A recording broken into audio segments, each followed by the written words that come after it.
آپ دیکھ رہے ہیں روشن پاکستان نیوز۔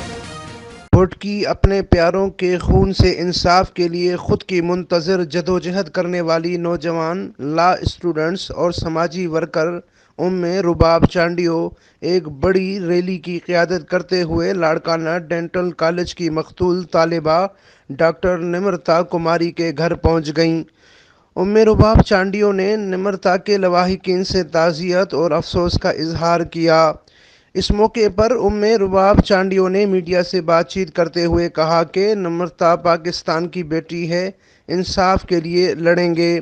واقعے کی ذمہ دار سندھ حکومت کو سمجھتے ہیں۔ وزیر اعلیٰ سندھ صرف نوٹس لینے تک محدود ہے، ان کے عہدے کا نام نوٹس سندھ رکھا جائے۔ اپنے پیاروں کو کھو دینے کا دکھ مجھ سے زیادہ کوئی نہیں جانتا۔ نمرتا کے والدین کی میں نمرتا ہوں، ان کے دکھ کو میں بہتر سمجھ رہی ہوں۔ حکومت نے نمرتا کے خون سے انصاف نہ کیا تو عوام کے ساتھ روڈوں پر ہوں گے۔